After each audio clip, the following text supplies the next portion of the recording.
আপনি কি জানেন বাংলাদেশের একমাত্র পাহাড়ি দ্বীপ কোনটি? পদ্মা কোথায় মেঘনা নদীর সাথে মিশেছে? বাংলাদেশ ও মায়ানমার কোন নদী দ্বারা বিভক্ত? বাংলাদেশের সবচেয়ে দক্ষিণের জেলা কোনটি?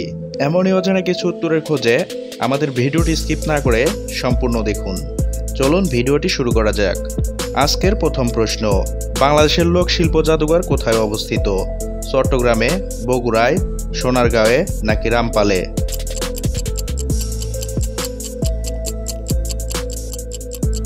এখানে সঠিক উত্তরটি হবে সোনারগাঁয়ে। এবার বলুন তো, বাংলাদেশের বৃহত্তম হাওর কোনটি? পাথরচাউলি, হাইল, চলনবিল নাকি হাকালুকি?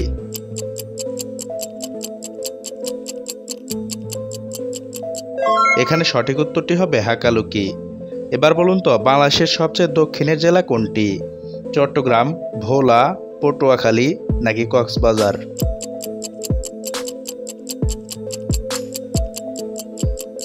এখানে সঠিক উত্তরটি হবে কক্সবাজার। এবার বলুন তো, ডেঙ্গি ভ্যালি কোন জেলায় অবস্থিত? বরিশাল, চট্টগ্রাম, রাঙ্গামাটি নাকি সিলেট?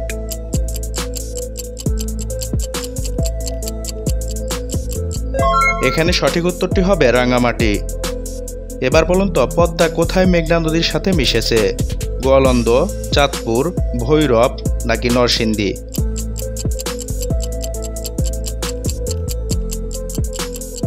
এখানে সঠিক উত্তরটি হবে চাঁদপুর। এবার বলুন তো, বাংলাদেশ ও মায়ানমার কোন নদী দ্বারা বিভক্ত? নাফ, কর্ণফুলী, নবগঙ্গা নাকি ভাগীরথী?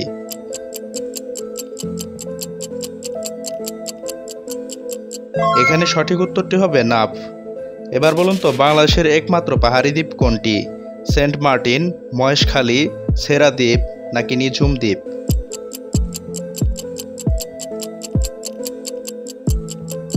এখানে সঠিক উত্তরটি হবে মহেশখালী। এবার বলুন তো, ডক্টর মোহাম্মদ শহীদুল্লাহ ছিলেন ভারতবর্ষের একজন শ্রেষ্ঠ বিজ্ঞানী, সাহিত্যিক, লেখক নাকি ভাষা বিজ্ঞানী?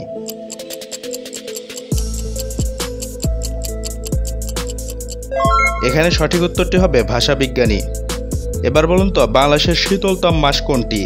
জানুয়ারি, ফেব্রুয়ারি, ডিসেম্বর নাকি নভেম্বর?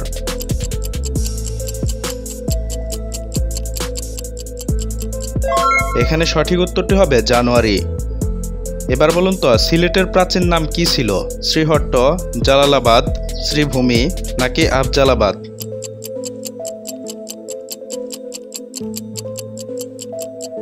এখানে সঠিক উত্তরটি হবে জালালাবাদ। বন্ধুরা, ভিডিওটি তোমাদের কাছে কেমন লাগলো? যদি ভালো লেগে থাকে তাহলে ভিডিওটিতে একটি লাইক করুন এবং চ্যানেলে নতুন হয়ে থাকলে চ্যানেলটিকে সাবস্ক্রাইব করে পাশে থাকা বেল আইকনটি প্রেস করুন। Thank you for watching.